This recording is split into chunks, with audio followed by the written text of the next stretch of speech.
So I just wanted to share a few insights that I received whilst immersing myself in the dark for 4.5 days.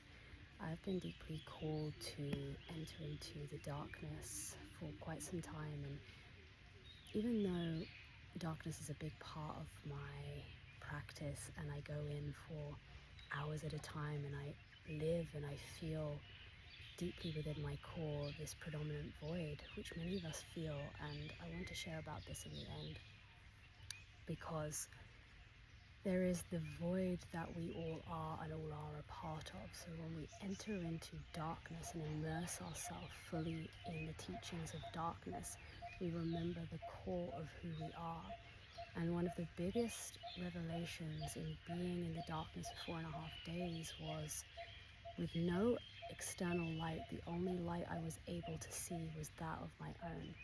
And I was receiving with much more clarity the essence of my being and what I'm here to bring and what I do and what I do offer the world. But it's sometimes when we are so in that, within that process, it's difficult to be able to see it and own it for ourselves. And it becomes, it's just who you are. So any way of being that is coming purely from the true essence of who you are is going to be difficult to separate or see how this adds or benefits to your environment, to the people around you, to society, to communities. But in the dark, I was really able to see and tap into this truth of harmonization. And there's a reason why I came here to Thailand, to the Tao Gardens, and listening to the teachings of Mantak Chia, of which I had very limited knowledge of before, but I have a deep connection to the Taoist teachings. And tea is a very big part of my practice anyway, but the philosophy of Taoism is deeply resonates with my being. And it talks all about, Tao really is about the communion and harmonious existence within everything and within nature, in coexistence with it all. And harmony is a big part of all of this. It's not to strive to be a perfect person. It's not to strive to be this good standard person that you have either been conditioned to believe to be or have given yourself these standards within your own constructs. But it's about being a balanced person. It's about recognizing that we hold the vast landscape within us of emotions, right? We are emotional beings, and the light and the dark emotions that we experience are very much not in separation. We can see them as a continuous harmony. And when we experience a negative, let's say, emotion, not classing that negative emotion as bad, but a negative emotion that feels dense within the body, that feels uncomfortable, that feels challenging, like anger, like jealousy, like frustration, like resentment, like mistrust, all of these emotions that are difficult and uncomfortable to feel, to recognize where they are and meet them with a balanced perspective, meeting them and bringing in the light from a balanced perspective. And we can do this through the power of the mind. And this was very much what I was immersing myself into the dark for the 4.5 days, because all I had was the mind as the commander.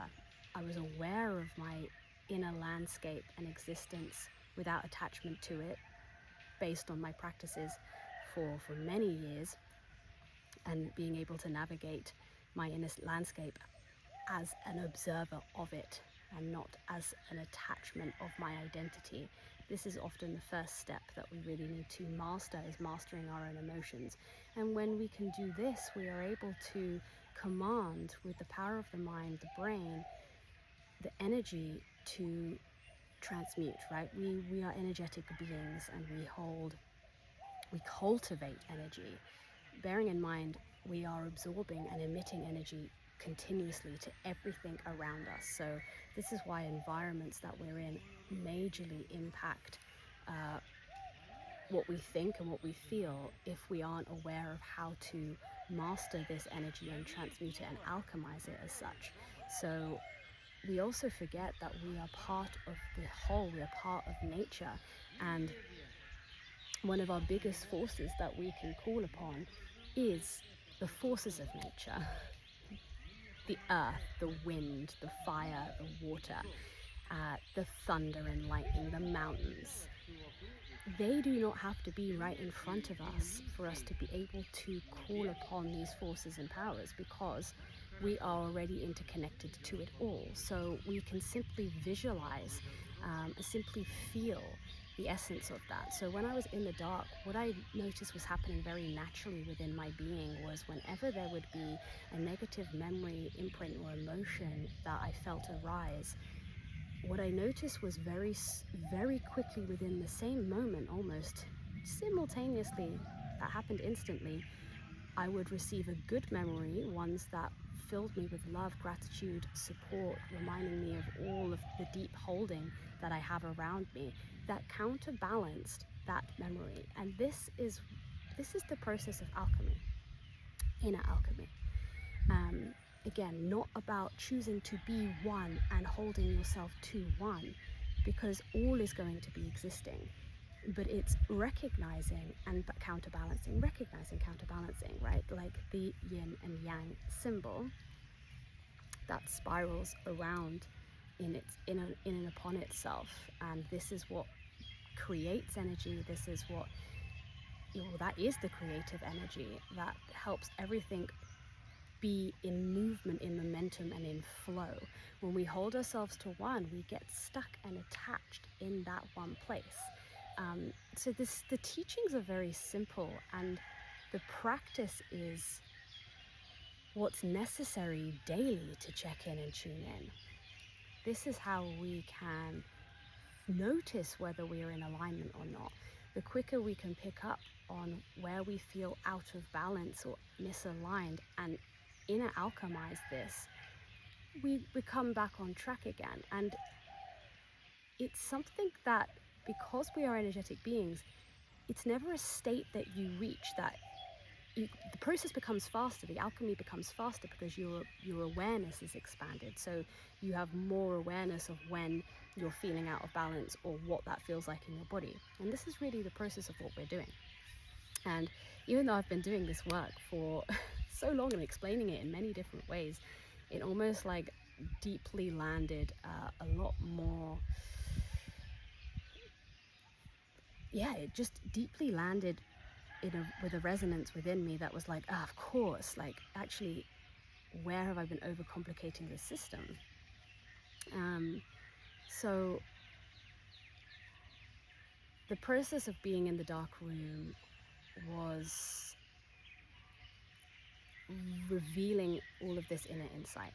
And there's a few things that I also had downloaded towards me. This was kind of on the first few nights, was where I was having a lot of downloaded dream states, and one of them was about the exhaustion that actually a lot of us don't even know we are carrying or holding. This extreme exhaustion that is held in the body, in our organs, in our mind, in our energy system. This exhaustion that is booting us to work on overdrive, on being overstimulated, on adrenaline continuously, that is actually just exhausting us even more. But the dream state that I had was, I was linked up or attached up to a exhaustion meter, as they called it, and I was watching where the exhaustion meter was going as they linked it up to me, almost like a blood pressure,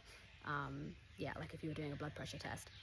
And the meter was going all the way to the red zone. The red zone was exhaustion, and it was just on the edge of tipping into the exhaustion red point. I was then told that if I was in the exhaustion red point, I would develop breast cancer and die within 9 months. So my understanding and interpretation of this is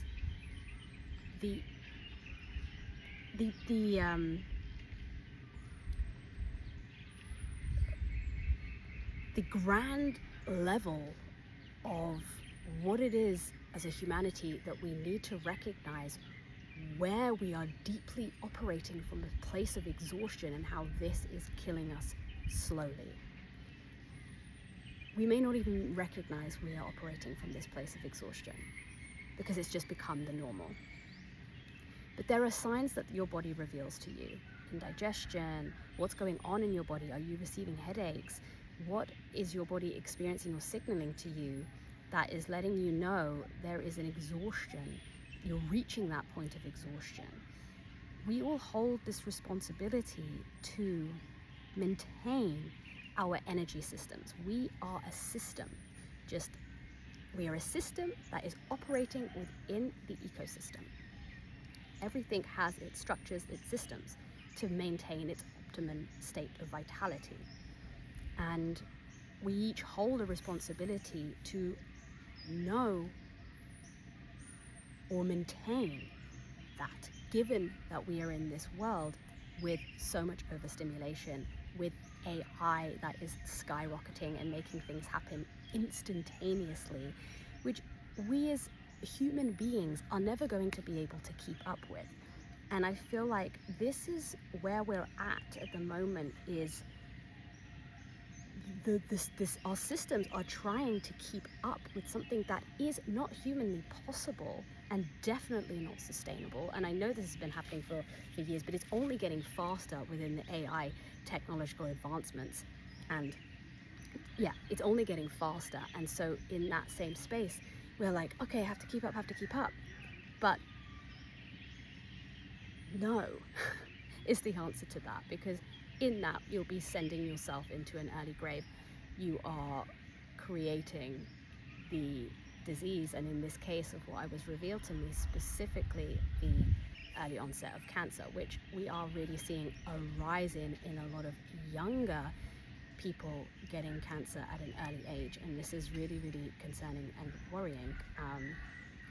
Amongst the rise in mental health. Now, there's many reasons for that, because we are, especially within the Western conventional medicine systems, they completely annihilate and disregard the importance of energy. Coming from a counseling and psychotherapy background, when I was studying counseling and psychotherapy, I really quickly realized the limitation in talk therapy, because it missed out a vital importance of, okay, well, we are recognizing this pattern, we have the awareness of this story, but what are we doing to alchemize it, transmute it, reprogram it, so that you're not going to continuously operate from this place? Because another thing I noticed was in the dark is that we can stay in these shadow spaces, and we can stay in these looping stories that will keep us within that we can keep ourselves with all of the denser emotions or the negative emotions, but